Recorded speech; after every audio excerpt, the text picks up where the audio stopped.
അതെ പ്രിയമുള്ളവരെ, കർത്താവിന്റെ വരവ് അടുത്തിരിക്കുന്ന ഈ നാളിൽ നമ്മൾ വളരെ ഒരുക്കമുള്ളവരായിട്ടിരിക്കണം. ആ ഒരുക്കമുള്ള ഒരു ജനത്തെ ഒരുക്കുന്ന ശുശ്രൂഷയാണ് ദൈവസഭയിൽ എപ്പോഴും നടക്കുന്നത്. എതിർ ക്രിസ്തുവിന്റെ ആത്മാവ് വ്യാപരിക്കുമ്പോൾ അന്ന് നശിച്ചു പോകാതെ രക്ഷയിൽ നിലനിൽക്കുന്നത് ആരാണെന്നുള്ളത് ദാനിയേൽ പ്രവചനാത്മാവിൽ ആ എതിർ ക്രിസ്തുവിന്റെ ആത്മാവിനെ കുറിച്ച് പറയുന്നിടത്ത് ഒരു ഒരു ഒരു ചെറിയ പ്രയോഗം ഉണ്ട്. അന്ന് നശിച്ചു പോകാതിരിക്കുന്നത് ആരാണ് എന്ന് പറയുന്നത് നമ്മൾ ശ്രദ്ധിക്കണം. ദാനിയേലിന്റെ പുസ്തകത്തില് 8-ാം അധ്യായം അത് എതിർ ക്രിസ്തുവിന്റെ അല്ലെങ്കിൽ അവസാന നാളിനെ കുറിച്ചുള്ള ഒരു പ്രവചനമാണ്. 8-ാം അധ്യായത്തിന്റെ 25-ാം വാക്യത്തിൽ അത് എതിർ ക്രിസ്തുവിന്റെ സ്വഭാവത്തെ കുറിച്ചൊക്കെ പറഞ്ഞിട്ട് അതിന്റെ അവസാനം നയാതുരത്തോടെ സ്വന്തം കൈയാൽ കൗശലം വിജയിപ്പിക്കും, സ്വന്തം ഹൃദയത്തിൽ വമ്പ് ഭാവിച്ചുകൊണ്ട് അയാൾ എന്ന് പറയുന്നത് എതിർ ക്രിസ്തുവിനെയാണ്. എതിർ ക്രിസ്തുവിന്റെ ആത്മാവ് ഇപ്പോഴും വ്യാപരിച്ചു തുടങ്ങിയിട്ടുണ്ട്. അപ്പോൾ അവിടെ രക്ഷപ്പെടുന്നവർ ആരാണെന്നുള്ളത് പറയുന്നതാണ് അവിടെ ശ്രദ്ധിക്കേണ്ടത്. അയാൾ കരുതലില്ലാതെ കഴിയുന്ന പലരെയും നശിപ്പിക്കും. പഴയ ട്രാൻസ്ലേഷനിൽ മലയാളത്തിൽ അത് എങ്ങനെയാ?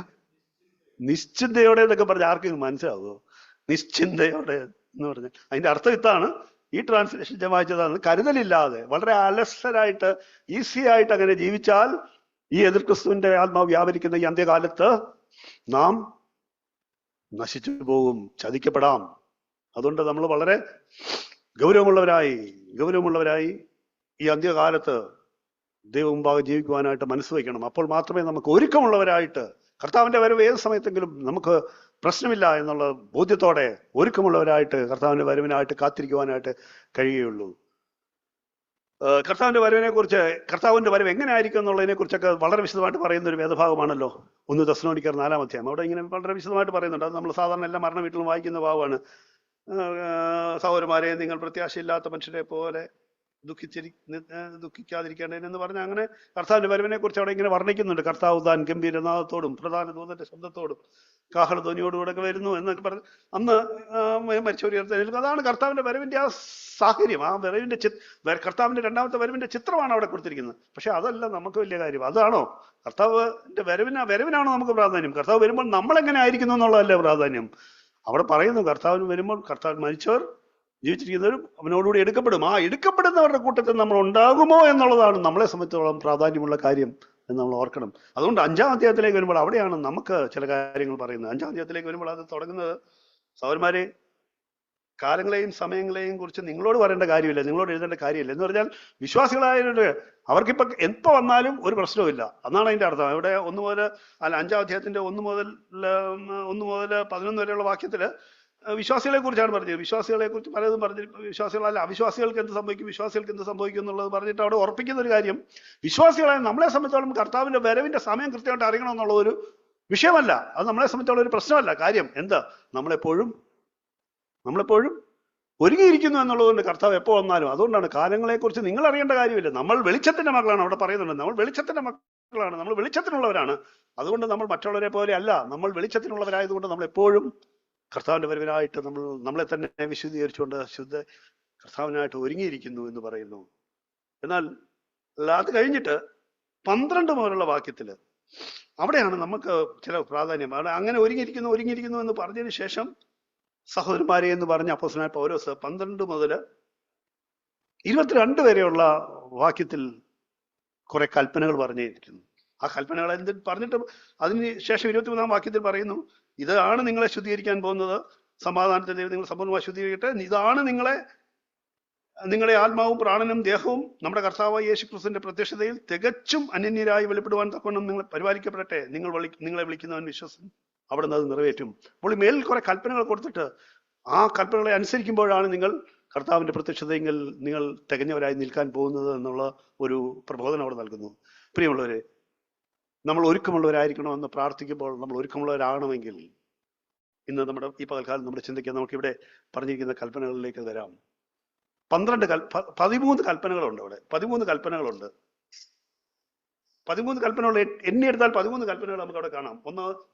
12-ാം വാക്യം മുതൽ, നിങ്ങളുടെ ഇടയിൽ അധ്വാനിക്കുന്നവരെ ഭരിക്കുകയും ചെയ്യുന്നവരെ ബഹുമാനിക്കണം, സ്നേഹിക്കണം, പരസ്പരം സമാധാനത്തോടെ ജീവിപ്പീൻ, ഞാനത് കൃത്യം വാചകമല്ല, വാക്യത്തിൽ നിന്ന് എടുത്ത് ആ കൽപ്പനകളെ ഒന്ന് കാണിക്കാനായിട്ട് പ്രത്യേകം എടുത്തു പറയുകയാണ്. പരസ്പരം സമാധാനത്തോടെ ജീവിപ്പീൻ. ഞാൻ ആ 12 മുതലുള്ള 12 വാക്യത്തിലെ കൽപ്പനകൾ, 13 കൽപ്പനകൾ ഉണ്ടെന്ന് ഞാൻ പറഞ്ഞല്ലോ. 13 കൽപ്പനകൾ ആ വാക്യത്തിൽ നിന്ന് പെറുക്കി ഞാൻ പറയാൻ ആഗ്രഹിക്കുന്നു. അതൊന്ന് പറയട്ടെ, എല്ലാവരും ശ്രദ്ധിക്കുക.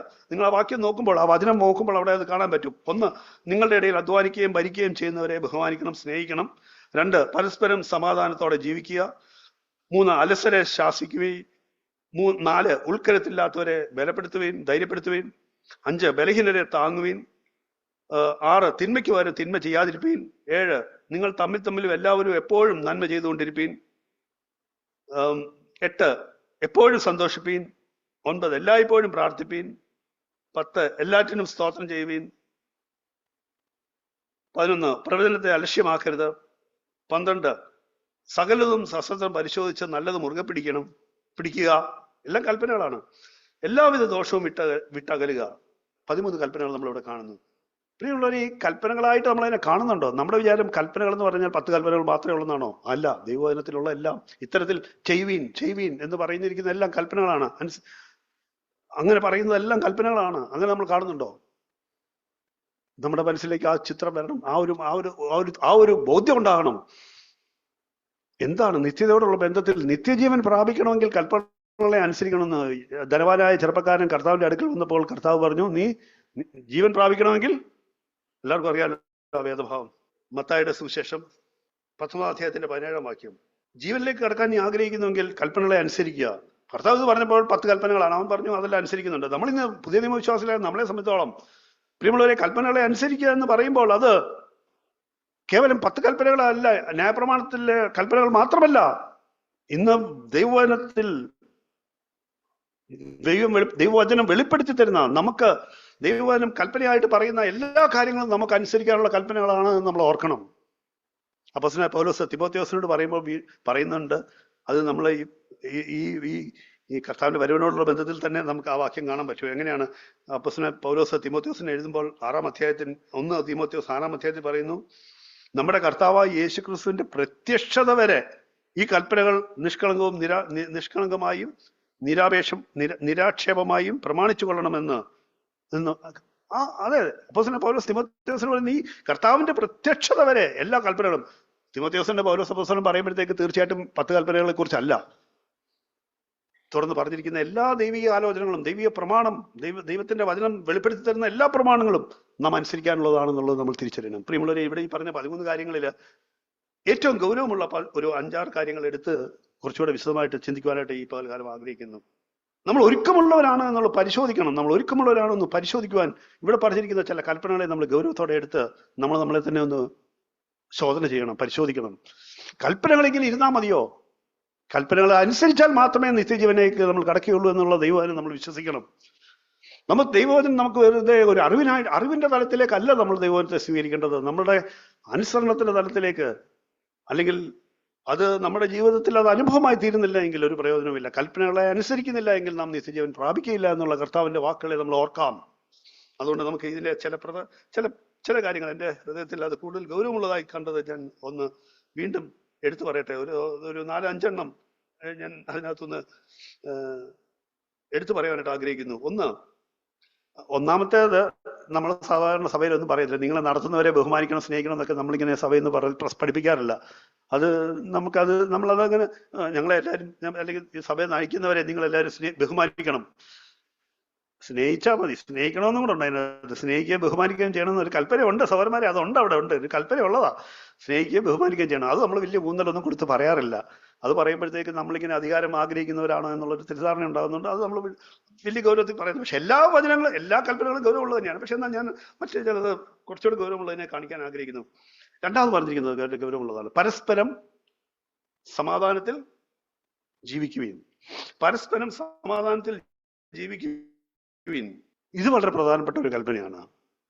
ഇത് നമ്മുടെ നിത്യജീവനോട് ബന്ധപ്പെട്ടുള്ള ഒരു കൽപ്പനയാണ്. പരസ്പരം സമാധാനത്തിൽ ജീവിക്കണം. സമാധാനത്തിൽ ജീവിച്ചില്ലെങ്കിൽ നമ്മൾ നഷ്ടപ്പെട്ടു പോകുമെന്നുള്ളത് നമുക്കറിയാമോ? പക്ഷെ നമുക്ക് ഓരോ ദിവസവും മന്ന പുതിയതായിരിക്കുന്ന പോലെ വചനം ഇന്നും നമുക്ക് ഇന്ന് പുതുമയോടെ ലഭിക്കുന്നു. എബ്രായർ 12-ാം അധ്യായം അതിന്റെ പരിചിതമായ വാക്യമാണ്.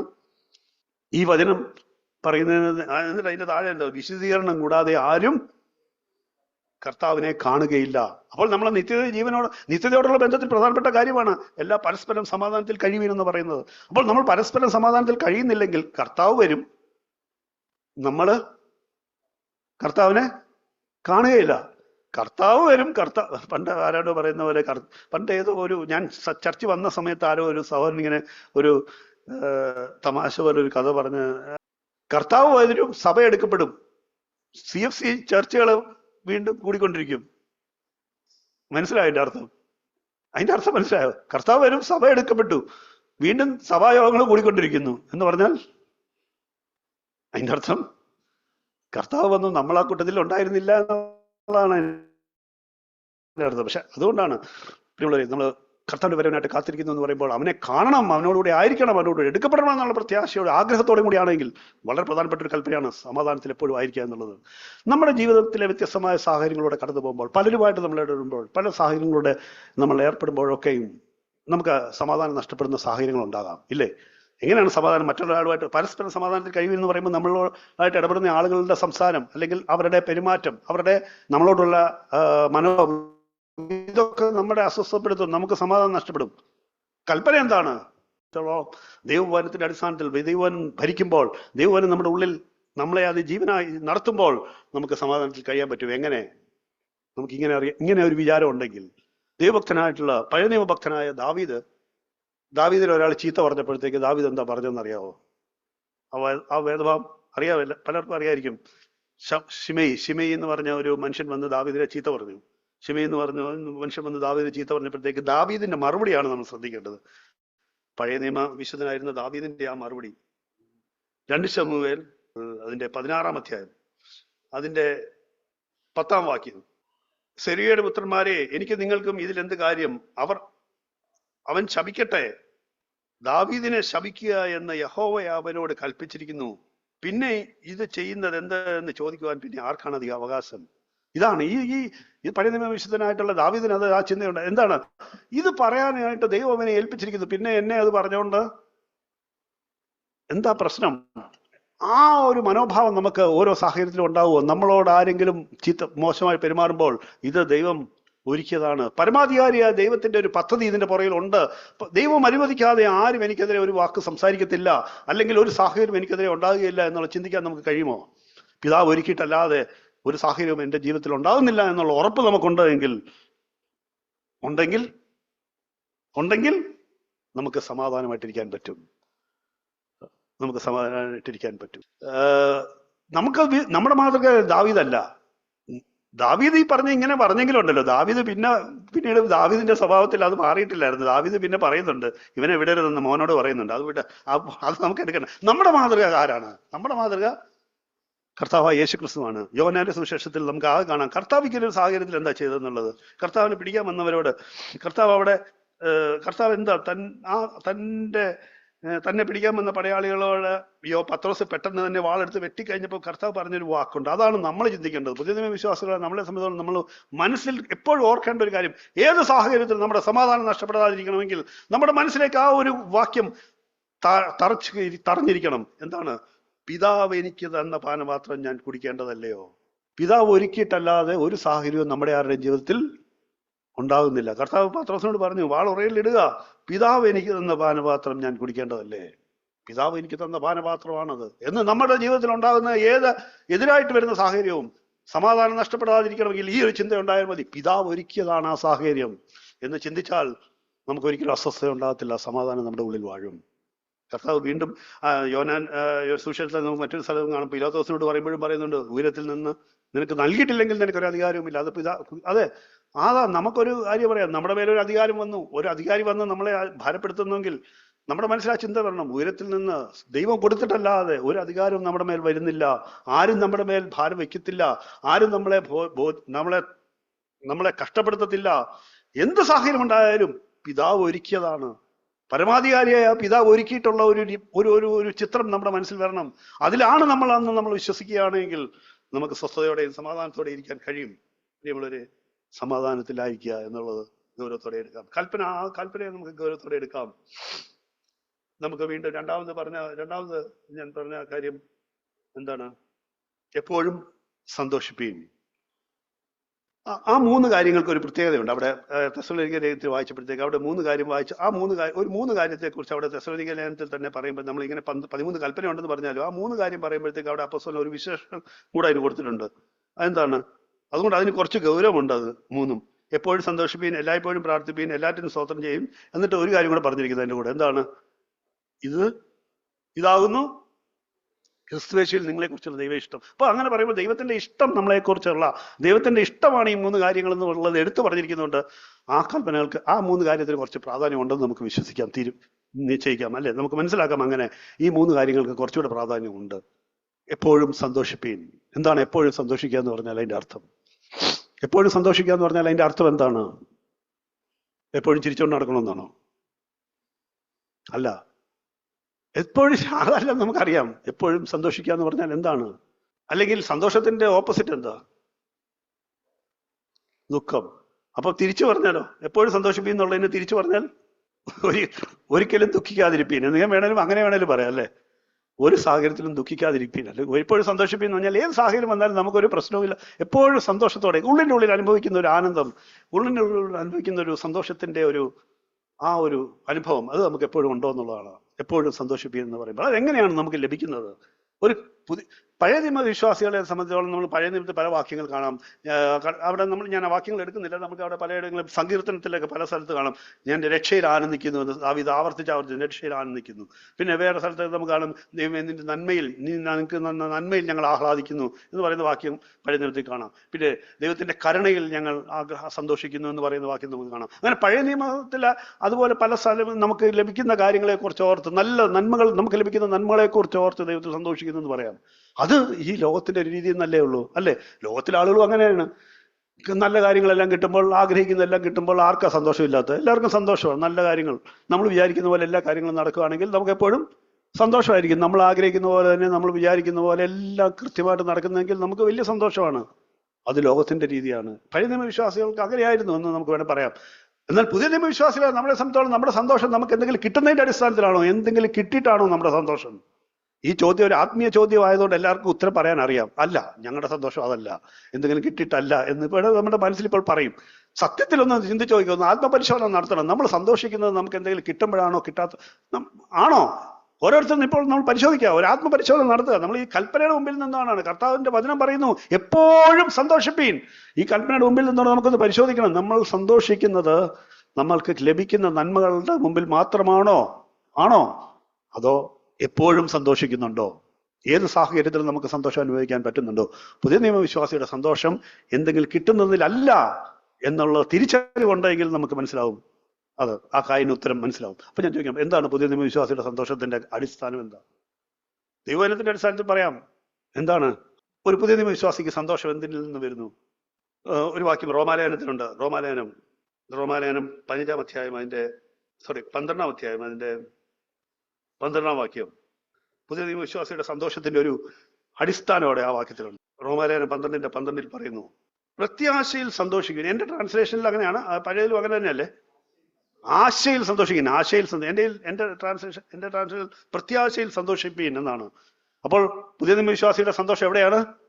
പ്രത്യാശയിൽ.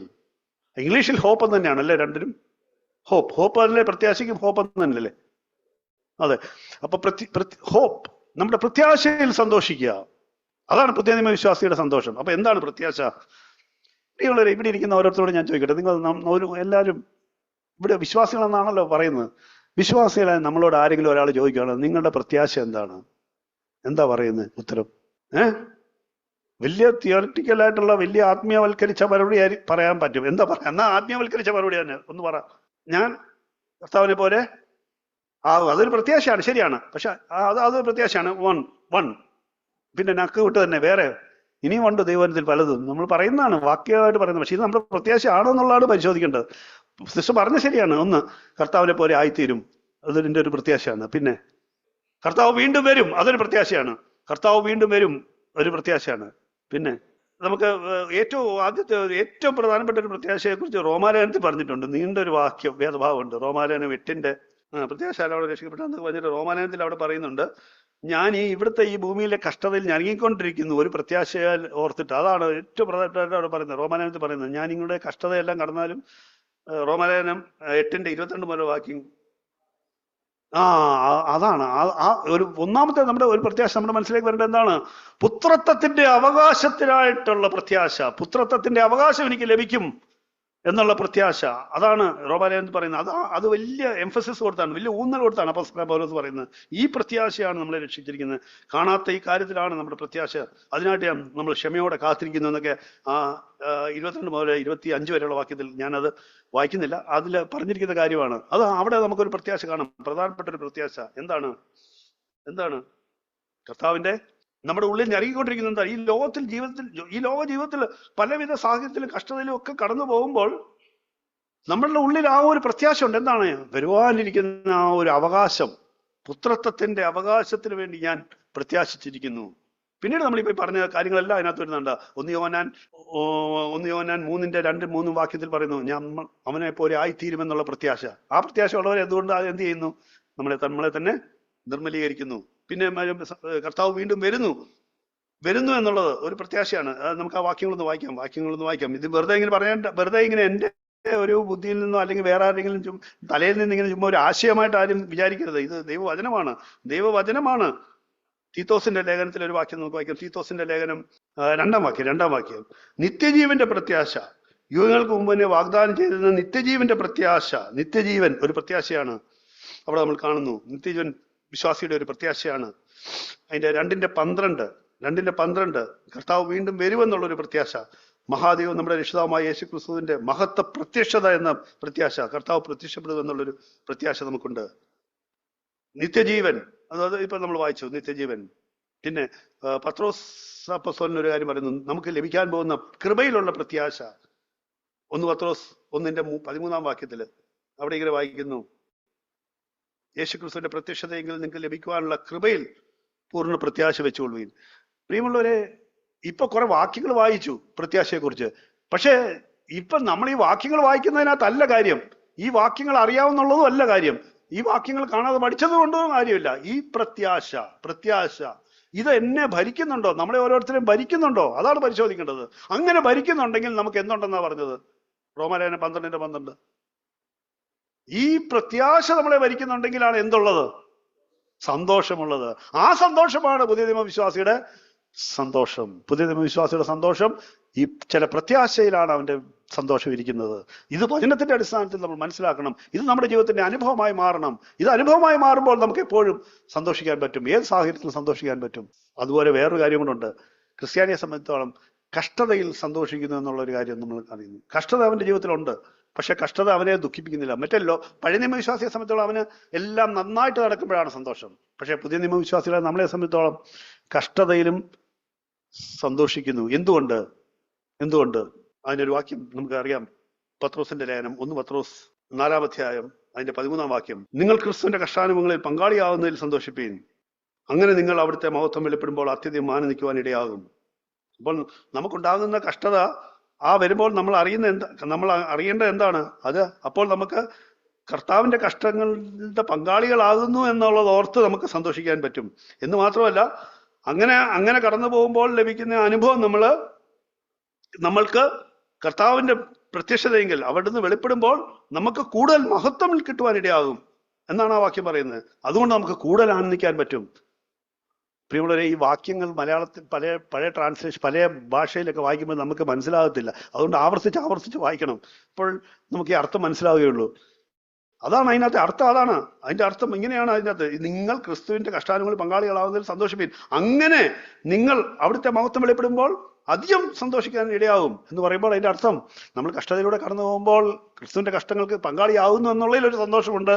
എന്ന് മാത്രമല്ല, അത് നമുക്ക് കൂടുതൽ മഹത്തരമായ ഒരു അനുഭവത്തിലേക്ക് നമ്മളെ കൊണ്ടുപോകുന്നു എന്നുള്ളതും കൂടെ നമ്മൾ അവിടെ കാണുന്നു. അത് നമ്മളെ കൂടുതൽ സന്തോഷമുള്ളവരാക്കുന്നു. പ്രിയമുള്ളവർ, അങ്ങനെയും ഒരു സന്തോഷമുണ്ട് വിശ്വാസിക്ക്. പുതിയ നിയമ വിശ്വാസികളുടെ സന്തോഷം അവന്റെ പ്രത്യാശയിലാണ്.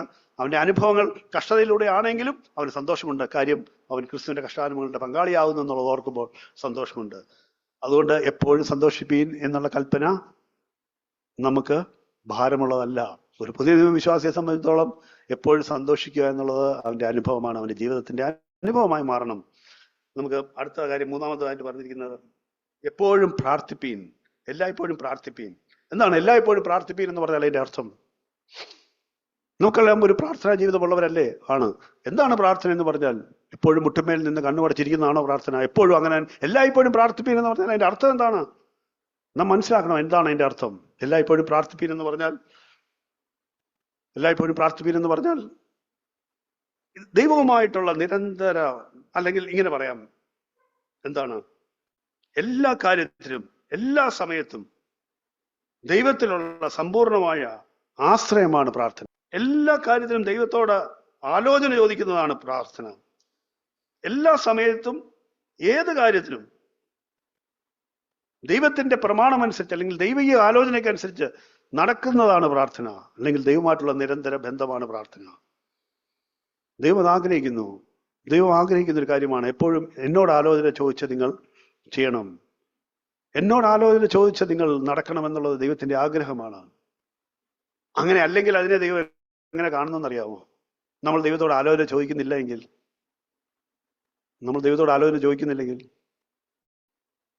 സാരമില്ലെന്നാണോ? അല്ല, ഭയങ്കരമായിട്ടുള്ള കാര്യമാണ്, ഭയങ്കരമായ ഒരു കാര്യമാണ് കർത്താവ് ദൈവം അതിനെ കാണുന്നത്. ആ വാക്യം കണ്ടിട്ടുണ്ടോ? യെശയ്യാപ്രവചനം 30 അതിന്റെ 1-ാം വാക്യം. ഇത് കുറെ നാളുകൾക്ക് മുമ്പ് ഞാൻ വായിച്ചു കഴിഞ്ഞതിന് ശേഷം എന്നെ വളരെ ഇടയ്ക്കിടയ്ക്ക് എന്നെ ഓർമ്മിപ്പിക്കുന്ന ഒരു വാക്യമാണിത്. യെശയ്യാപ്രവചനം 30:1. ചില നാളുകൾക്ക് മുമ്പ് ദൈവന്മാർ ശക്തിയോടെ എന്നോട് സംസാരിച്ചൊരു വാക്യമാണ്. യെശയ്യാപ്രവചനം 30:1.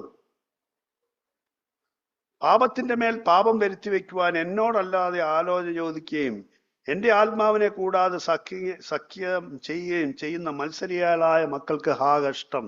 ഇതിങ്ങനെ വായിക്കുമ്പോൾ നമ്മൾ വേറെ ആരാണ്ടെ കുറിച്ച് പറയുന്ന ഏതോ കാര്യമായിട്ട് നമ്മൾ വായിച്ചാൽ നമ്മൾ അങ്ങനെ ചിന്തിച്ചു പോകും. പക്ഷേ പ്രിയമുള്ളവരെ, ഇത് നമ്മൾക്കുള്ള ഒരു ദൈവവചന പ്രമാണമാണെന്ന് ഓർക്കണം. എന്താണ് കർത്താവ് ദൈവം ഇത് ആഗ്രഹിച്ചുകൊണ്ട് എന്നോട് ആലോചന ചോദിക്കാതെ സ്വന്തം ഇഷ്ടത്തിൽ നടക്കുന്ന ജനമേ നിങ്ങൾക്ക് ഹാ കഷ്ടം എന്നാ പറഞ്ഞിരിക്കുന്നത്. എന്ന് പറഞ്ഞത് മാത്രമല്ല, അങ്ങനെ ചോദിക്കാതെ നിന്റെ സ്വന്തം ഇഷ്ടത്തിൽ നടക്കുന്നവരെ കുറിച്ച് പറഞ്ഞിരിക്കുന്നത് എന്താ? അവർ മത്സരികളാണ് എന്നാണ് പറഞ്ഞിരിക്കുന്നത്. പ്രിയമുള്ളവരെ, നമ്മൾ ആ വചനത്തെ അങ്ങനെ കണ്ടിട്ടുണ്ടോ? നമ്മൾ ദൈവത്തോട് ആലോചന ചോദിക്കുക എന്നുള്ളത് ദൈവം ആഗ്രഹിക്കുന്ന ഒരു കാര്യമാണ്. അങ്ങനെ ദൈവത്തോട് ആലോചന ചോദിക്കുന്നില്ലെങ്കിൽ നമ്മൾ ദൈവമായിട്ടുള്ള നിരന്തര ബന്ധത്തിൽ, നമ്മൾ ഏത് കാര്യത്തിലും, ഏതൊരു സാഹചര്യത്തിലും, ഏത് ആവശ്യത്തിന് മുമ്പിലും ദൈവത്തിന്റെ അടുക്കൽ ചെന്ന് ദൈവത്തിലുള്ള ആശ്രയത്തിൽ, ദൈവത്തിന്റെ ആലോചനകൾക്കനുസരിച്ച്, ദൈവവചനം വെളിപ്പെടുത്തുന്ന പ്രമാണത്തിനനുസരിച്ച് മുന്നോട്ട് പോകുക എന്നുള്ളൊരു നിശ്ചയവും തീരുമാനവും നമുക്കുണ്ടോ? അതോ നമ്മൾ എല്ലാ കാര്യങ്ങളും ചെയ്തിട്ട് ദൈവം എന്നെ സഹായിക്കണമെന്ന് പറയും. അതാ പൊതുവായിട്ടുള്ള രീതി. എന്താണെന്ന് അറിയോ? നമ്മളങ്ങ് ചെയ്യും, എന്നിട്ട് പ്രാർത്ഥിക്കുന്ന എന്താണ്? പ്രാർത്ഥിക്കുന്നത് ദൈവമേ സഹായിക്കണമേ. അതുണ്ട് അല്ലേ? എന്ന് വെച്ചാൽ നമ്മൾ ചെയ്യും, ദൈവം പുറകെ നിന്ന് വേണ്ടതെല്ലാം ചെയ്തോണം, സഹായിക്കണം. അതാണ് നമ്മുടെ പ്രാർത്ഥന. അങ്ങനല്ല, ദൈവത്തോട് ആലോചന ചോദിച്ചുകൊണ്ട്, ദൈവത്തിൽ ആശ്രയിച്ചുകൊണ്ട്, ദൈവമേ ഞാനിതാ നിന്നിൽ ആശ്രയിക്കുന്നു, ഈ വിഷയം ഇങ്ങനെയാണ്, ഈ സന്ദർഭം ഇതാണ്, ഈ സാഹചര്യം ഇതാണ്, ഞാനിതാ നിന്നിൽ ആശ്രയിക്കുന്നു, കർത്താവ് വഴി തുറന്നു തരണം, മുന്നോട്ട് നടത്തണം, അവിടുത്തെ പ്രമാണം വചനം എന്നെ കാണിച്ചു തന്ന് എന്നെ നടത്തണം. ഇത് മുന്നമേ ഉണ്ടോ? അതാണ് ഈ ചോദ്യം. അതാണ് നമ്മൾ ദൈവത്തിൽ ആശ്രയം. എപ്പോഴും പ്രാർത്ഥിപ്പീൻ എന്ന് പറയുന്നതിന്റെ അർത്ഥം അതാണ്. എല്ലാ സമയത്തും ദൈവത്തിലുള്ള ആശ്രയം, ഒരു സമയം വിടാതെ എപ്പോഴും ദൈവത്തിൽ ആശ്രയിക്കുന്ന ആ മനോഭാവം നമുക്കുണ്ടോ? പരിശോധിക്കാം. ഇത് നമ്മുടെ ഒരുക്കത്തോട് ബന്ധപ്പെടുത്തിയാണ് കേട്ടോ ഇതൊക്കെ നമ്മൾ പറയുന്നത്. തെസ്സലോനിക്ക ലേഖനത്തിലെ അവിടുത്തെ ആ കൽപ്പന എന്താണ്? കർത്താവിന്റെ വരവിൽ കാഹളനാദത്തോടും പ്രധാന ദൂതൻ ശബ്ദത്തോടും ഇങ്ങനെ വരുമ്പോൾ കർത്താവിന്റെ കൂടെ നമ്മൾ എടുക്കപ്പെടണമെങ്കിൽ ഈ കൽപ്പനകളെ നമ്മൾ അനുസരിക്കണം. ആ ഗൗരവം നമുക്കുണ്ടാകണം. പ്രാർത്ഥിക്കുന്നതിന് കർത്താവ് പറഞ്ഞ ഒരു കാര്യമുണ്ട്. ഈ കർത്താവ് പറഞ്ഞ കാര്യങ്ങൾ നമ്മൾ ഓർക്കണം കേട്ടോ. കർത്താവ് പറഞ്ഞ എന്താ? മുട്ടുവിൻ, ചോദിക്കുവിൻ, അന്വേഷിപ്പീൻ. മത്തായിയുടെ സുവിശേഷം 7-ാം അധ്യായം അതിന്റെ അത് തന്നെ ലൂക്കോസിന്റെ സുവിശേഷത്തിലുണ്ട്. ഒരേപോലെ വാക്യങ്ങൾ. ചോദിക്കുവിൻ നിങ്ങൾക്ക് കിട്ടും, അന്വേഷിപ്പീൻ നിങ്ങൾ കണ്ടെത്തും, മുട്ടുവീൻ എന്നാൽ നിങ്ങൾക്ക് തുറന്നു കിട്ടും, ചോദിക്കുവിൻ. അതിന്റെ കർത്താവ് പറഞ്ഞു, അതിന്റെ സ്വർഗസ്വനായ പിതാവ് തന്നോട് അപേക്ഷിക്കുന്നവർക്ക് നല്ല ദാനങ്ങളെ എത്ര അധികം നൽകും. 11-ാം വാക്യത്തിൽ 7-ന്റെ ദൈവത്തിന്റെ സ്വഭാവമാണ് അത്. ലൂക്കോസിന്റെ സുവിശേഷത്തിലേക്ക് വരുമ്പോൾ അത് അതിന്റെ പാരലൽ പാസേജ് നോക്കുകയാണെങ്കിൽ നല്ലതെന്ന് പറയുന്നതിനെ പരിശുദ്ധാത്മാവിനെ എത്ര അധികം നിങ്ങൾക്ക് നൽകും. ഈ ദോഷികളായ നിങ്ങൾ നിങ്ങളുടെ മക്കൾക്ക് ഇതെല്ലാം കൊടുക്കുമെങ്കിൽ പിന്നെ സ്വർഗസ്വനായ പിതാവ് നിങ്ങൾക്ക് പരിശുദ്ധാത്മാവ് നൽകുകയില്ലേ? അതാണ്. അപ്പോൾ നമ്മൾ ദൈവത്തിൽ ആശ്രയിച്ചാൽ തീർച്ചയായിട്ടും ദൈവം നമ്മുടെ ഉത്തരം നൽകും. പക്ഷെ നമ്മുടെ പ്രാർത്ഥന എങ്ങനെ ആയിരിക്കണം? നമ്മളെ ഇഷ്ടത്തിന് നടന്നിട്ട് ദൈവമേ സഹായിക്കണം. ഞാൻ പലപ്പോഴും ഞാനത് മനസ്സിലാക്കിയിട്ടുണ്ട്. എൻ്റെ പ്രാർത്ഥനയിലും അങ്ങനെ കണ്ടിട്ടുണ്ട്. നമ്മളിങ്ങനെ അങ്ങ് പോകും, എന്നെ സഹായിക്കണമെന്ന് പറയും. പക്ഷെ എന്നെ സഹായിക്കണമെന്ന് പറയുമ്പോൾ നമ്മളല്ല എനിക്ക് കർത്താവ് എന്നെ നടത്തണം വഴി എന്ന് പറയുമ്പോൾ എപ്പോഴാണ് ഈ ചോദിക്കുന്നത്? നമ്മളങ്ങ് മുന്നോട്ട് പോയിട്ടാണ്, നമ്മളങ്ങ് ചെയ്തിട്ടാണ്, ഓരോ കാര്യങ്ങൾ ചെയ്തുകൊണ്ടിരിക്കുമ്പോഴാണ് കർത്താവെ സഹായിക്കണേന്ന് പറയുന്നത്. അങ്ങനെയാണോ? അല്ല. ദൈവത്തിൽ ആദ്യം ആശ്രയിച്ചിട്ടുണ്ട്, ദൈവത്തിൽ ആശ്രയം വെച്ചുകൊണ്ട് മുന്നോട്ട് പോകണം. അതാണ് നമ്മൾ ചിന്തിക്കേണ്ടത്. നമുക്ക് നല്ല ദാനങ്ങളെ നൽകുന്ന പിതാവിൽ ആശ്രയിച്ചുകൊണ്ട് നമുക്ക് പോകാം. അതാണ് പ്രാർത്ഥന. അത് തന്നെ അപ്പോസ്തലനായ പൗലോസ് അത് വ്യക്തമായിട്ട് പറയുന്നുണ്ട്. ദൈവഹിത പ്രകാരമുള്ള പ്രാർത്ഥനയാണ് കർത്താവ് കേൾക്കാതെ. അങ്ങനൊരു വാക്യം ഉണ്ടല്ലോ, പൗലോസ് അല്ല, വാക്യം 1 യോഹന്നാൻ 5-ാം അധ്യായം അതിന്റെ 14-ാം വാക്യം. ദൈവഹിതത്തിന് അനുസൃതമായി നാം എന്തപേക്ഷിച്ചാലും അവിടെ നമ്മുടെ അപേക്ഷ കേൾക്കുന്നു എന്നാണുള്ളത് നമ്മുടെ ധൈര്യം. അതാണ് നമ്മൾ ദൈവഹിത പ്രകാരമായിട്ടൊക്കെയാണ് നമ്മുടെ പ്രാർത്ഥന. ദൈവഹിത പ്രകാരം നമ്മൾ എന്തപേക്ഷിച്ചാലും അത് നമുക്ക് കിട്ടും. അതിന് മുമ്പ് അതിനൊരു കണ്ടീഷനിലൂടെ അപ്പോസ്തലനായ യോഹന്നാൻ അവിടെ പറയുന്നുണ്ട്. 3-ാം അധ്യായത്തിൽ 1 യോഹന്നാൻ 3-ന്റെ 21 പറയുന്നു, 22 പറയുന്നു, അവിടുത്തെ കൽപ്പനകൾ നമ്മൾ അനുസരിക്കുകയും അവിടുത്തെ പ്രസാദകരമായി പ്രവർത്തിക്കുകയും ചെയ്യുന്നതുകൊണ്ട് നാം അപേക്ഷിക്കുന്നതൊക്കെയും ദൈവത്തിൽ നിന്ന് പ്രാപിക്കും.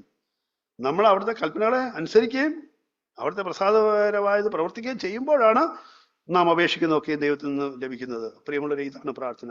അതുകൂടാതെ നമുക്ക് വേറൊരു കാര്യം കൂടെ നമുക്കറിയാം. പ്രാർത്ഥനയോടുള്ള ബന്ധത്തിൽ വിശ്വാസം വേണം. വിശ്വാസത്തോടുകൂടിയുള്ള പ്രാർത്ഥന ആവശ്യമുണ്ട്. അതാണ് നമുക്ക് അറിയാമത്. യാക്കോബിന്റെ ലേഖനത്തിൽ ആ കാര്യം നമുക്കറിയാം. 4-ാമതായിട്ട് പറഞ്ഞ കാര്യം, എല്ലാറ്റിനും സ്തോത്രം ചെയ്യുകയും. എല്ലാറ്റിനും സ്തോത്രം ചെയ്യുകയും. ഇത് തന്നെ നമ്മൾ എഫെസ്യ ലേഖനത്തിലും കൊലോസ്യ ലേഖനത്തിലും കൽപ്പനയായിട്ട് നമുക്ക് കാണാം. എല്ലാറ്റിനും സ്തോത്രം ചെയ്യുവാനുള്ള. ആ എഫെസ്യ ലേഖനത്തിലെ കൽപ്പന എന്താണ്? എഫെസ്യ ലേഖനം 5-ാം അധ്യായം അതിന്റെ 20-ാം വാക്യം എല്ലാവർക്കും അറിയാവുന്ന വാക്യമാണ്. നിങ്ങളുടെ ഹൃദയങ്ങളിൽ കർത്താവിന് പാടിയും കീർത്തനം ചെയ്തും നമ്മുടെ കർത്താവായ യേശു ക്രിസ്തുവിന്റെ നാമത്തിൽ പിതാവായ ദൈവത്തിന് എല്ലായ്പ്പോഴും എല്ലാറ്റിനും വേണ്ടി സ്തോത്രം ചെയ്തുകൊണ്ടിരിപ്പീൻ. കൊലോസ്യ ലേഖനത്തിൽ സമാനമായ ഒരു വാക്യമുണ്ട്. വാക്കിനാലോ പ്രവർത്തിയാലോ എന്ത് ചെയ്താലും, 3:17, വാക്കിനാലോ പ്രവർത്തിയാലോ എന്ത് ചെയ്താലും കർത്താവായ യേശു ക്രിസ്തുവിന്റെ നാമത്തിൽ സ്തോത്രം ചെയ്തും അവിടുത്തെ മുഖാന്തരം ദൈവത്തിന് സ്തോത്രം അർപ്പിച്ചുകൊണ്ടിരിപ്പീൻ. നമ്മൾ ഈ കൽപ്പന കേൾക്കുമ്പോൾ നമ്മുടെ ആരുടെ ഹൃദയത്തിൽ ഈ കൽപ്പന നമ്മൾ ലംഘിക്കുന്നതായിട്ട് തോന്നാറില്ല. എല്ലായ്പ്പോഴും സ്തോത്രം ചെയ്യും. നമ്മൾ സ്തോത്രം ചെയ്യാറുണ്ട്. നമ്മൾ സഭായോഗത്തിന് വരുമ്പോൾ സ്തോത്രം ചെയ്യുന്നുണ്ട്. കുറേ സമയം രാവിലെ ദൈവത്തെ സ്തുതിക്കാന്ന് പറയുമ്പോൾ സ്തുതിക്കുന്നുണ്ട്, സ്തോത്രം ചെയ്യുന്നുണ്ട്. ശരിയല്ലേ? എപ്പോഴും സ്തോത്രം ചെയ്യുന്നുണ്ടോ എന്ന് ചോദിച്ചാൽ ഉണ്ട്. സ്തോത്രം ചെയ്യുക എന്നുള്ളതിന്റെ ഓപ്പോസിറ്റ് എന്താ? എല്ലാത്തിനും ഒരു ഓപ്പോസിറ്റ് ചിന്തിക്കാം നമുക്ക്. കൽപ്പനകൾ ഞാൻ നേരത്തെ പറഞ്ഞത്, നമ്മൾ സന്തോഷത്തിന് സന്തോഷിക്കുക എന്നുള്ളതിന് പകരം ദുഃഖിക്കാതിരിക്കുക എന്നുള്ള ദുഃഖിക്കാതിരിക്കുക എന്ന് പറയുന്ന പോലെ സ്തോത്രം ചെയ്യുന്ന പിറുപിറുക്കുക, പരാതി പറയുക.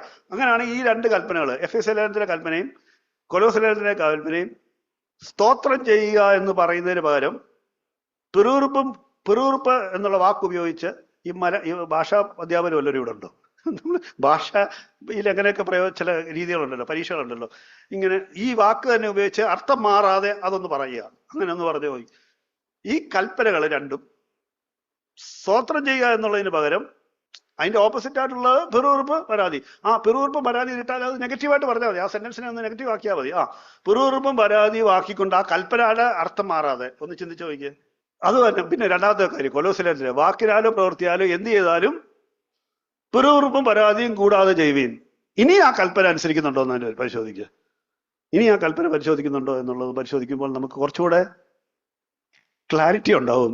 ശരിയാണല്ലോ, കൽപ്പന നേരത്തെ പറയുമ്പോഴത്തേക്ക് ഞാൻ സ്തോത്രം ചെയ്യുന്നുണ്ടെന്ന് നമുക്ക് ചിന്തിക്കാം. പക്ഷെ ഇങ്ങനെ ചിന്തിക്കുമ്പോഴോ സ്തോത്രത്തിന് പകരം സ്തോത്രത്തിന്റെ നേരെ എതിരായിട്ടുള്ള പിറുപിറുപ്പും, വാക്കിനാലോ പ്രവർത്തിയാലോ എന്ത് ചെയ്താലും പിറുപിറുപ്പും പരാതിയും കൂടാതെ ചെയ്യുവീൻ എന്നാണ് ആ കൽപ്പന. അല്ലേ? അങ്ങനെ അങ്ങോട്ട് പറയാൻ മേലെ ആ കൽപ്പന.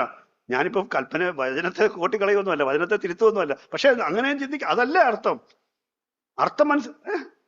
അതല്ലേ അതിന്റെ അർത്ഥം. അങ്ങനെയാണെങ്കിൽ ആ കൽപ്പന നമുക്കുള്ളതല്ലേ? വാക്കിനാലോ പ്രവർത്തിയാലോ എന്ത് ചെയ്താലും പിറുപിറുപ്പും പരാതിയും കൂടാതെ ചെയ്യുവീൻ. അപ്പോൾ നമുക്ക് മനസ്സിലാവും നമുക്ക് എന്തുമാത്രം പരാതിയും പിറുപിറുപ്പും നമ്മുടെ ജീവിതത്തിലുണ്ടോ എന്ന്. പരാതിയാണോ പിറുപിറുപ്പാണോ എന്ന് ചോദിച്ചാൽ ചിലർ പറയാം അല്ലെന്ന്. നമ്മൾ ഒരു സാഹചര്യത്തിലൂടെ കടന്നു പോകുമ്പോഴത്തേക്ക് ചുമ്മാ പറയുന്ന സ്റ്റേറ്റ്മെന്റ്, അത് ഞാനൊരു വസ്തുത പറഞ്ഞതല്ലേ, ഒരു കാര്യം പറഞ്ഞതല്ലേ. ആ കാര്യം പറയുന്ന പിറുപിറുപ്പ്, കാര്യം പറച്ചില്ല പിറുപിറുപ്പ്. അത് പിറുപിറുപ്പായിട്ട് അഡ്രസ് ചെയ്യുന്നില്ല. അതിന് പകരം അത് അവിടെ സംഭവം അങ്ങനെ നടന്നു, ഞാനത് പറഞ്ഞെന്നല്ലേ ഉള്ളൂ. ഭക്ഷണത്തിന് ഉപ്പ് കുറവാണ് എന്ന് പറഞ്ഞാൽ അതൊരു വസ്തുതയാണ്. ആ വസ്തുത പറയാതിരുന്നാലോ ഒരു കുഴപ്പമില്ല. പറയുമ്പോഴെന്താ അതൊരു പരാതിയാണെന്ന് പറയത്തില്ല, സമ്മതിക്കത്തില്ല. അതൊരു വസ്തുത, അതൊരു സ്റ്റേറ്റ്മെന്റ്. അത് ഞാൻ പറഞ്ഞെന്നല്ലേ ഉള്ള കാര്യം പറഞ്ഞതല്ലേ. ഈ ഉള്ള കാര്യം പറയുന്നതാണ് പലപ്പോഴും എന്തായിട്ട് ചിന്തിക്കുന്നുണ്ട്. അത് പിറുപിറുപ്പും പരാതിയാണെന്ന് നമ്മൾ ചിന്തിച്ചാൽ മാത്രമേ പ്രിയമുള്ളവരെ നമുക്ക് വാസ്തവത്തിലുള്ള കഴുകൽ പ്രാപിക്കാൻ പറ്റുകയുള്ളൂ. ഇങ്ങനെ നമ്മളെ വചനത്തിന് മുമ്പാകെ നമ്മളെ തന്നെ പരിശോധിക്കണം. കൽപ്പനകളെ അനുസരിക്കുന്നുണ്ടോ? എല്ലാത്തിനും സ്തോത്രം ചെയ്യുക എന്നുള്ള കൽപ്പനയെ അനുസരിക്കുന്നുണ്ടോ? അഞ്ചാമതായിട്ട് ഏറ്റവും ഗൗരവമുള്ള ഒരു കാര്യം, പ്രവചനം അലക്ഷ്യമാക്കരുത്. ഇന്നിപ്പോൾ ഞാൻ ഒരുപാട് വാക്യങ്ങൾ വായിച്ചു. പ്രവചനം അലക്ഷ്യമാക്കരുത് എന്നുള്ള കൽപ്പന അതിന് മുമ്പാകെ നിന്നുകൊണ്ട് ഞാൻ ചോദിക്കാം, പ്രിയമുള്ളവരെ, ഈ പ്രവചനം എന്ന് പറഞ്ഞാൽ എന്താണ്? നമ്മളെ കുറിച്ചുള്ള കാര്യങ്ങൾ മുൻകൂട്ടി ആരെങ്കിലും പറയുന്നതല്ല പ്രവചനം. പുതിയ നിയമ വിശ്വാസിയെ സംബന്ധിച്ചോളം എന്താണ്? ദൈവവചനത്തിലൂടെ ദൈവത്തിന്റെ പ്രമാണം നമുക്ക് വെളിപ്പെട്ട് കിട്ടുമ്പോൾ നമ്മളെ മുന്നോട്ട് നടത്തുവാനുള്ള തിരുത്തല്, നമുക്ക് കിട്ടേണ്ട ശാസന, നമുക്ക് കിട്ടേണ്ട പ്രോത്സാഹനം, നമുക്ക് കിട്ടേണ്ട ഉത്സാഹം ദൈവവചനത്തിലൂടെ ലഭിക്കുമ്പോൾ അതിനെ നമ്മൾ ഗൗരവത്തോടെ സ്വീകരിക്കുന്നുണ്ടോ എന്നുള്ളതാണ് ഇതിന്റെ അർത്ഥം. പ്രവചനത്തെ തുച്ഛീകരിക്കരുത് എന്ന് പറഞ്ഞാൽ അതിന്റെ അർത്ഥം അതാണ്. അല്ലാതെ നമ്മളെക്കുറിച്ചുള്ള ഏതെങ്കിലും മുൻകൂട്ടി എന്തെങ്കിലും അറിയുന്ന കാര്യമോ അങ്ങനെയല്ല. പ്രവചനത്തെ തുച്ഛീകരിക്കുന്നത് നമ്മൾ കേൾക്കുന്ന ദൈവവചനത്തെ ഗൗരവത്തോടെ എടുക്കണം എന്നുള്ളതാണ്. അപ്പോൾ ഇന്ന് നമ്മൾ ഒരുപാട് വചനം കേട്ടു. ഈ വചനത്തെ നമ്മൾ ഗൗരവത്തോടെ എടുക്കണം എന്നുള്ളതാണ് ഇതിന്റെ അർത്ഥം. ഗൗരവത്തോടെ എടുക്കണം എന്നുള്ളതാണ് ഇതിന്റെ അർത്ഥം. ഒരു സാഹചര്യം നമ്മൾ പുതിയ വിശ്വാസികൾക്ക് നമുക്ക് ഒരു മാതൃക, ഞാൻ ഹഗായിയുടെ പുസ്തകത്തിൽ നമുക്കറിയാം, ഹഗായി പ്രവാചകൻ, അത് ഇസ്രായേലിന്റെ ചരിത്രത്തിൽ അറിയാം. അവരുടെ രണ്ടാമത്തെ അവര് ബാബിലോണിൽ നിന്ന് മടങ്ങി വന്ന് സെരുബാബേലിന്റെ ഒക്കെ നേതൃത്വത്തിൽ കുറച്ചുപേർ മടങ്ങി വന്ന് അവർ ആലയത്തിന്റെ പണി തുടങ്ങിയെങ്കിലും ആലയത്തിന്റെ പണി ഇടയ്ക്ക് വെച്ച് നിർത്തിവെച്ചു. അവർക്ക് പേടിച്ച്, അവരെ ഭയപ്പെടുത്തിയപ്പോൾ അവർ നിന്ന് കുറച്ചു നാൾ, ഒരു 16 വർഷം കഴിഞ്ഞപ്പോൾ വീണാണ് പ്രവാചക ശുശ്രൂഷ അവർക്ക് ലഭിക്കുന്നത്. സക്രിയാവും ഹഗായും, 2 പ്രവാചകന്മാർ അവരുടെ ഇടയിൽ നിന്ന് എഴുന്നേറ്റ് വന്ന് അവരെ ഉത്സാഹിപ്പിക്കുമ്പോൾ അവർ വീണ്ടും പണി ആരംഭിക്കുന്നു. അവിടെ ഹഗായിയുടെ പ്രവചനം സെരുബാബേലിന്റെ ആത്മാവിനെ ഉണർത്തി എന്ന് നമ്മൾ വായിക്കുന്നുണ്ട് ഹഗായിയുടെ പുസ്തകത്തിൽ. അവിടെയാണ് ഈ പ്രവചനത്തെ തുച്ഛീകരിക്കരുത് എന്ന് പറയുന്നതിന്റെ അർത്ഥം നമ്മൾ മനസ്സിലാക്കണമെങ്കിൽ ആ ഹഗായിയുടെ പുസ്തകം 1-ാം അധ്യായം അതിന്റെ 12-13 വാക്യങ്ങൾ വായിക്കണം. 12-13 വാക്യങ്ങളിൽ നമ്മളിങ്ങനെ വായിക്കുന്നുണ്ട്. അതിന്റെ പേരുകളൊക്കെയാണ്. ഞാൻ അതിന്റെ അവസാന ഭാഗം, 12-ാം വാക്യത്തിന്റെ അവസാന ഭാഗം, തങ്ങളുടെ ദൈവമായ യഹോവ അയച്ച പ്രവാചനായ ഹഗായിയുടെ വചനങ്ങൾ അനുസരിച്ച ജനം യഹോവയെ ഭയപ്പെട്ടു. അപ്പോൾ യഹോവയുടെ ദൂതനായ ഹഗായി യഹോവയുടെ ഈ വചനം ജനത്തെ അറിയിച്ചു, ഞാൻ നിങ്ങളോട് കൂടെ ഉണ്ട് എന്ന് യഹോവ പ്രഖ്യാപിക്കുന്നു. അങ്ങനെ അതിനുശേഷം 14-ാം വാക്യത്തിൽ പറയുന്നു, ജനത്തിന്റെ സെരുബാബേലിന്റെയും യോശുവായുടെയും സകല ജനത്തിന്റെയും ആത്മാവിനെ ഉണർത്തി എന്ന് പറയുന്നു. അതാണ് പ്രവചന ശുശ്രൂഷ. പ്രവചനത്തെ സ്വീകരിക്കാതെ നമ്മൾ സ്വീകരിക്കുമ്പോൾ നമ്മുടെ ഉള്ളിൽ നടക്കുന്ന ഒരു പ്രവൃത്തി അതാണ്. എന്താണെന്നറിയോ? ഈ കാര്യം അവിടെ നടക്കണം. എന്താണ്? ആ വചനം അവരെ ദൈവഭയത്തിലേക്ക് കൊണ്ടുപോയി. ഒന്നാമത് ആ പ്രവാചകന്റെ ശുശ്രൂഷ, പ്രവചന ശുശ്രൂഷ എന്ന് നമ്മൾ പറയുമ്പോൾ ഏതെങ്കിലും പ്രവാചകന്റെ ശുശ്രൂഷ എന്നുള്ള രീതിയിലല്ല. ദൈവവചനം നമ്മളോട് സംസാരിക്കുമ്പോൾ, ദൈവത്തിന്റെ വചനം നമ്മളോട് ഇടപെടുമ്പോൾ അതിനെ പ്രവചനവാക്യമായിട്ട് നമ്മൾ എടുക്കണം. അത് നമ്മളുടെ ഉള്ളിൽ ചെയ്യേണ്ട ഒരു പ്രവൃത്തി. ഒന്നാമത് നമുക്കൊരു ദൈവഭയം ഉണ്ടാകുന്നു. രണ്ടാമത് ആ വചനം നമ്മളെ അനുസരിക്കുന്നു. അങ്ങനെ അനുസരിക്കുമ്പോൾ നമുക്കൊരു ഒരു വാക്ക്, ഒരു ശബ്ദം നമ്മൾ കേൾക്കുന്നു. എന്താണ്? വീണ്ടും ദൈവത്തിന്റെ അരുളപ്പാട്, ഞാൻ നിങ്ങളുടെ കൂടെ ഉണ്ട് എന്ന് മാത്രമല്ല, നമ്മുടെ ആത്മാവിനെ അത് ഒരു ഉണർത്തലിലേക്ക് വരുന്നു. അത് കഴിഞ്ഞ് അവിടെ പ്രവൃത്തി ആരംഭിക്കുന്നു. അവിടെ അവരെ വീണ്ടും പ്രവർത്തനം തുടങ്ങുന്നു. അപ്പോൾ നമുക്കിങ്ങനെ പറയാം, ഒരു പ്രവചനത്തിന് ശുശ്രൂഷ എന്ന് പറഞ്ഞാൽ അത് നമ്മുടെ ദേഹം ദേഹി കടന്ന് ആത്മാവിനെ സ്പർശിക്കുന്നത് എപ്പോഴാണെന്ന് അറിയാമോ? അത് നമ്മൾ പ്രവചനത്തെ തുച്ഛീകരിക്കുന്നില്ല എന്ന് പറഞ്ഞാൽ, ഇപ്പൊ നമ്മൾ കേട്ടുകൊണ്ടിരിക്കുന്നു. കേട്ടതുകൊണ്ട് മാത്രം നമ്മൾ വചനം കേൾക്കുന്നു. ഞാൻ ആ പ്രവചനത്തെ തുച്ഛീകരിക്കുന്നുള്ള ആ കൽപ്പനയെ ഞാൻ ഒന്നുകൂടെ വിശദീകരിക്കുകയാണ്. പ്രിയമുള്ളവരെ, നമ്മൾ ഇങ്ങനെ മനസ്സിലാക്കണം. പ്രവചനം എന്ന് പറയുന്നത് സഭയിൽ ആരെങ്കിലും എഴുന്നേറ്റ് സംസാരിക്കുന്നത് മാത്രമല്ല, നമ്മളോട് ദൈവാത്മാവ് നമ്മൾ വചനം വായിക്കുമ്പോൾ സംസാരിക്കുന്ന കാര്യമാകാം. അതെ, പ്രവചനാത്മാവിൽ ദൈവാത്മാവ് നമ്മളോട് ഇടപെടുമ്പോൾ, എപ്പോൾ ഇടപെട്ടാലും, അത് സഭായോഗത്തിൽ കേൾക്കുമ്പോൾ മാത്രമല്ല, ഏത് സന്ദർഭത്തിൽ കേട്ടാലും അതിനോടുള്ള നമ്മുടെ സമീപനം എങ്ങനെ ആയിരിക്കണം എന്നുള്ളതാണ് ഞാൻ പറയാൻ ആഗ്രഹിക്കുന്നത്. പ്രിയമുള്ളവരെ, നമുക്ക് വേണമെങ്കിൽ ആദ്യത്തെ ഒരു കേൾവി നമ്മുടെ മനസ്സിലാക്കി എന്ന് പറയാം. അത് മനസ്സിലായി എന്നുള്ളത് അതുകൊണ്ട് അവസാനിക്കുന്നില്ല. മനസ്സിലാക്കി, അത് ശരിയാണ് എന്ന് മനസ്സിലാക്കി, അത് നമ്മുടെ ബുദ്ധിയുടെ തലത്തിൽ അല്ലെങ്കിൽ ഒരു അറിവിന്റെ തലത്തിൽ മാത്രമേ ഉള്ളൂ. രണ്ടാമത് ഒരു ഘട്ടം കൂടെ ആകാം. സഭായോഗത്തിനൊക്കെ ഇരിക്കുമ്പോൾ ചിലപ്പോൾ ഒരു വചനം കേൾക്കുമ്പോൾ ഒരു പെട്ടെന്നൊരു ഉണർത്തലുണ്ടായി, പെട്ടെന്നൊരു കരച്ചിലോ ഒരു ദൈവമേ എന്നുള്ള ഒരു വികാരത്തിന്റെ തലത്തിൽ, അതും പോരാ. പക്ഷെ അതിനപ്പുറമായിട്ട് ആത്മാവിനെ ഉണർത്തുക എന്ന് പറഞ്ഞാൽ ഒരു സ്റ്റെപ്പ് കൂടെ ഉണ്ട്. എന്താണ്? അത് നമ്മുടെ ഉള്ളിൽ ഒരു നമ്മുടെ ഇച്ഛയെ സ്പർശിച്ചിട്ട്, ആഗ്രഹത്തെ സ്പർശിച്ചിട്ട്, ആഗ്രഹം, എന്തിലേക്കുള്ള ആഗ്രഹം? ഈ കേട്ട ദൈവവചനത്തിന്റെ അടിസ്ഥാനത്തിലുള്ള ഒരു അനുസരണത്തിലേക്കുള്ള ആഗ്രഹം, ആ ഇച്ഛയെ സ്പർശിച്ചുകൊണ്ടുള്ള അത് നടക്കുമ്പോഴാണ് എന്ത് പറയാൻ പറ്റും? പ്രവചനം എന്നിലൊരു ക്രിയ ചെയ്തു. അല്ലെങ്കിൽ ഇവിടെ പറഞ്ഞ പോലെ ഹഗായി പറയുന്ന പോലെ ആത്മാവിനെ ഉണർത്തി. അതിന്റെ ഫലമായിട്ട് അവർ ആ പ്രവർത്തനത്തിലേക്ക് കടക്കുന്നു. അല്ലെങ്കിൽ അനുസരണത്തിലേക്ക് കടക്കുവാൻ തക്കണം ആത്മാവ് ഉണർത്തപ്പെട്ടവരായി തീരണം. അതാണ് അതിന്റെ അർത്ഥം. നമുക്ക് നമ്മുടെ ഒരുക്കത്തെക്കുറിച്ച് പരിശോധിക്കാം. അന്ത്യകാലത്ത് കർത്താവിന്റെ വരവിനെ കാത്തിരിക്കുമ്പോൾ, കർത്താവ് വരുമ്പോൾ കാഹളനാഥ്, ആ കർത്താവ് വരുമ്പോൾ ഞൊടി നേരത്തിലേക്കാണ് വരുന്നത്. കാഹളനാഥ് ശബ്ദം കേൾക്കുമ്പോൾ കർത്താവ് വരും. അന്ന് കർത്താവ് മേഘങ്ങളിൽ എടുക്കപ്പെടുമെന്ന് പറയുന്നത് മരിച്ചവരും ജീവിച്ചിരിക്കുന്നവരായിരുന്ന എന്ന് പറയുമ്പോൾ കർത്താവിൽ മരിച്ചവർ, ജീവിച്ചിരിക്കുന്നവർ, കർത്താവിനായി കാത്തിരിക്കുന്നവർ, അവർ മാത്രമായിരിക്കും എടുക്കപ്പെടുന്നത്. നമ്മൾ ആ കൂട്ടത്തിൽ ഉണ്ടാകുമോ എന്നുള്ളതാണ് നമ്മൾ പരിശോധിക്കുന്നുണ്ട്. അതിനെന്താ വേണ്ടത്? എല്ലാ ദിവസവും ഒരുക്കമുള്ളവരായിട്ടിരിക്കണമെങ്കിൽ ദൈവവചനം വെളിപ്പെടുത്തി തരുന്ന ദൈവിക പ്രമാണങ്ങളെ മുഴുവൻ ഹൃദയവും വെച്ച് അനുസരിക്കുവാൻ മനസ്സ് വയ്ക്കുകയും നമ്മളെ തന്നെ നിരന്തരം പരിശോധിക്കുകയും. നമ്മൾ പറഞ്ഞു, പ്രത്യാശ നമുക്ക് സന്തോഷം നൽകുന്നു. ആ പ്രത്യാശ നമുക്ക് സന്തോഷം നൽകുന്നത് കർത്താവിന്റെ വരവിനെ കാത്തിരിക്കുമ്പോൾ നമ്മൾ നമ്മളെ തന്നെ നിരന്തരം പരിശോധിച്ച് കഴിയുന്നവരായിരിക്കും. ഒരു വാക്യം കൂടെ പറഞ്ഞുകൊണ്ട് ഞാൻ അവസാനിപ്പിക്കട്ടെ. ഈ പ്രത്യാശ തരുന്നതും പരിശുദ്ധാത്മാവാണ്. അതെല്ലാം പരിശുദ്ധാത്മാവ്, സന്തോഷവും സമാധാനവും നമ്മൾ പറഞ്ഞ കാര്യങ്ങളെല്ലാം അതിനകത്തുണ്ട്. റോമാലേഖനത്തിലൊരു വാക്യം, അതിന്റെ 13-ാം വാക്യം, പ്രത്യാശ നൽകുന്ന ദൈവം തന്നിൽ വിശ്വാസം അർപ്പിച്ചിരിക്കുന്ന അതേ പ്രിയമുള്ളൊരു വിശ്വാസവും അതിന്റെ കൂടെ വരുന്നു. വിശ്വാസം എന്ന് പറയുന്നത് ഇതാണ്. പ്രത്യാശ നൽകുന്ന ദൈവം തന്നിൽ വിശ്വാസം അർപ്പിക്കുന്ന നിങ്ങളെ സകല സന്തോഷത്തിലും സമാധാനത്തിലും നിറയ്ക്കട്ടെ. അങ്ങനെ പരിശുദ്ധാത്മാവിന്റെ ശക്തിയാൽ നിങ്ങളിൽ പ്രത്യാശ കവിഞ്ഞൊഴുകുകയും ചെയ്യുമാറാകട്ടെ. ഈ ആശംസ അപ്പോസ്തലനായ പൗലോസ് നൽകുന്ന ഈ ആശംസ തന്നെ ഇന്ന് നമുക്കുള്ള ആശംസയായിട്ട് നമുക്ക് ഏറ്റെടുക്കാം. അതെ, പരിശുദ്ധാത്മാവിന്റെ ശക്തിയാൽ നമ്മുടെ ഉള്ളിൽ വിശ്വാസവും പ്രത്യാശയും സന്തോഷവും സമാധാനവും നിറയട്ടെ. നമുക്ക് ഒരുക്കമുള്ളവരായിട്ടിരിക്കാം. നമ്മൾ മനസ്സ് വെച്ച് ഒരുക്കമുള്ളവരായിട്ടിരുന്നാൽ ഈ കാര്യം നമ്മുടെ ജീവിതത്തിൽ നടക്കും. കർത്താവിന്റെ വരവ് എപ്പോഴെന്നുള്ളതല്ല, നമ്മൾ ഒരുക്കമുള്ളവരാണോ എന്നുള്ളതാണ്. ഒരുക്കമുള്ള ഒരു ജനത്തെ ഒരുക്കുന്ന ശുശ്രൂഷ ദൈവസഭയിൽ നടക്കുമ്പോൾ അത് നമുക്ക് സ്വീകരിക്കാം. പ്രവചനത്തെ തുച്ഛീകരിക്കരുത്.